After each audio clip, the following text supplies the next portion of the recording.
Welcome back to the Enchanted Atlas. Today, we're jumping right into a magical storybook of knowledge, teaming up with our old friend, Professor Turtle. We're going to uncover the hidden worlds of the Latin root manus. You know, we often think of vocabulary as just a boring list of words to memorize, but as we turn the pages of this explainer, we'll see how this one ancient root, which means hand, literally connects completely different academic worlds. It's like a giant puzzle. Okay, let's dive right into this. Today we're opening up 5 magical portals: anatomy and everyday skills, zoology and nature, technology and music, history, law and freedom, and finally, the champion's mission. It's absolutely incredible how one root connects all these fields. Portal number 1, anatomy and everyday skills. All right, our first term is manual dexterity, pronounced manual dexterity. Let's break down the morphology. We've got manual meaning hand and dexterity meaning skill. Put them together and literally it means skill of the hand. In modern terms, we're talking about fine hand coordination. So think about a surgeon. They need absolutely excellent manual dexterity to operate, or an artist developing remarkable manual dexterity to paint a masterpiece. Now, here's a really crucial tip if you're ever in a spelling bee. Even though manual comes from manus, the word dexterity actually comes from the Latin dexter, which specifically means right hand. Pretty cool, right? Building on that, we've got bimanual, pronounced bimanual. The morphology here is super simple. Bi means two plus manual.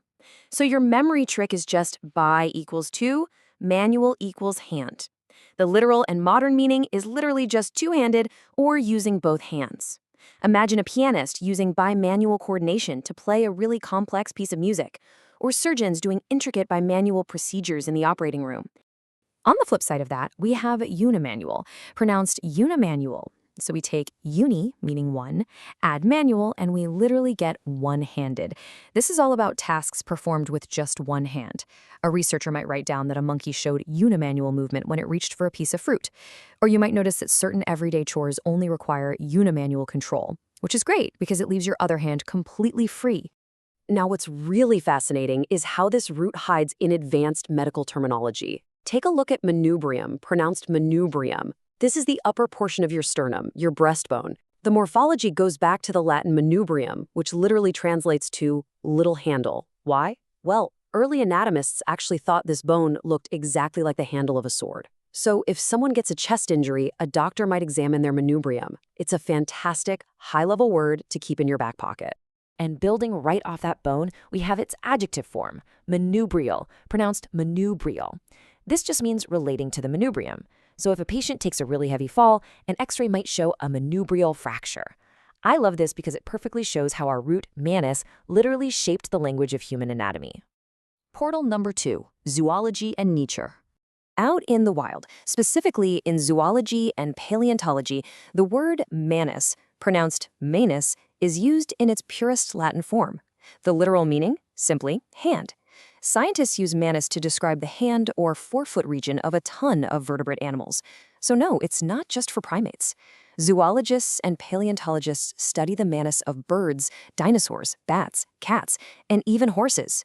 Picture a paleontologist spending months out in the field just carefully extracting and studying a dinosaur's manus from solid rock. But humans also use our hands to give nature a little boost. Which brings us to manual pollination. The morphology is super straightforward here, manual plus pollination. This is pollination done by people, rather than relying on insects or the wind. For instance, farmers actually use manual pollination for vanilla orchids, and certain dragon fruit flowers need manual pollination to produce fruit too. It's this incredibly delicate unimanual or bimanual task that keeps those crops thriving. Moving on to portal number 3, technology and music. Okay, in the engineering world, manual generally means human hand control is stepping in to replace or adjust automatic machine control. So we've got manual override, where a pilot might grab the hand controls to bypass a computer. Manual transmission is when you're driving and changing the car gears yourself, by hand. Manual calibration means a technician is adjusting equipment by hand to get it perfectly accurate. Manual operation is running a machine directly. Manual steering is steering without any power assistance. And manual mode is a setting where a user, like a photographer, controls their camera directly. It's all about human hands taking charge. Now let's step into a peaceful cathedral. In music, specifically when we're talking about a massive pipe organ, a manual is literally a keyboard played with the hands. The literal meaning is hand keyboard, and that distinguishes it from the pedal board, which you play with your feet. If you look at a large pipe organ, it has all these different layers. An organist might play a soaring, beautiful melody on the upper manual while using the lower manual to produce deeper, richer notes. Portal number 4, History, Law, and Freedom. Let's start with a truly beautiful piece of history, manuscript illumination. The morphology here is amazing. We have manuscript, which itself comes from manus, meaning hand, and script, meaning write, plus illumination. This refers to the ancient practice of decorating handwritten books with colorful artwork and actual shimmering gold leaf. Way before printing presses were a thing, medieval monks would dedicate their entire lives to manuscript illumination, creating these breathtaking books entirely by hand. Let's travel a bit further back to ancient Rome. We've got two classic legal concepts here. First up is manus injectio, pronounced manus injectio. This was an ancient Roman legal procedure that involved physically seizing someone by the hand. Literally, it translates to the laying on of the hand. Seriously, keep that phrase in mind for spelling bees. The second term is in manu, which meant being under the legal authority or control of another person in ancient Roman law. You'll see this one a lot in historical discussions about Roman marriage and family law. And this brilliantly shows how language evolves to express concepts like freedom. Look at these hidden relatives, emancipate and emancipation. Emancipate is pronounced e-mancipate. The morphology here is just incredible.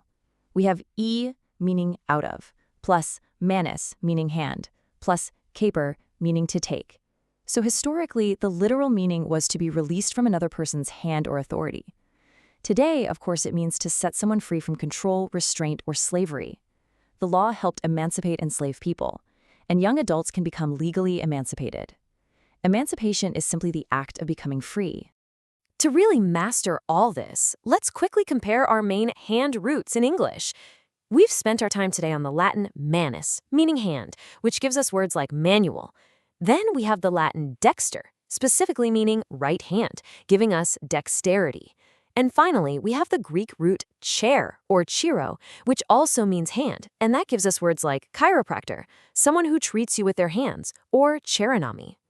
So, here is a challenge for you. Don't just sit back and watch passively. Next time you run into a new word related to hands, I want you to pause and ask yourself, is this a manus word, a dexter word, or a chiro word? Spotting the root is absolutely the ultimate vocabulary secret. All right, let's lock in everything we've learned today with a quick mini-story recap. Ready? The surgeon displayed excellent bimanual coordination. The paleontologist carefully measured the dinosaur's manus. The technician completed a manual calibration. The pilot switched to manual mode before landing. The organist played beautifully on the upper manual. Farmers performed manual pollination on the orchids. The X-ray revealed an injury to the manubrium. Historians studied manuscript illumination from the Middle Ages. The legal document described manus injectio. And finally, the reform helped emancipate many people. And that brings us to our final portal, Section 5, the Champion's Mission. Here is your homework challenge for this week. I want you to create a MANUS discovery journal. Whenever you stumble across a new word related to this root, write down these 6 things: the word itself, its meaning, its morphology, its literal meaning, its modern meaning, and finally, put it in a sentence. By the end of the week, you're going to have an incredible advanced vocabulary collection. Just think about it. Every single time you speak one of these words, you are reaching back across thousands of years to the ancient Latin idea of the hand. It makes you wonder, doesn't it? How many other hidden ancient roots are shaping the world around you right now? Thanks for exploring with us and keep asking questions.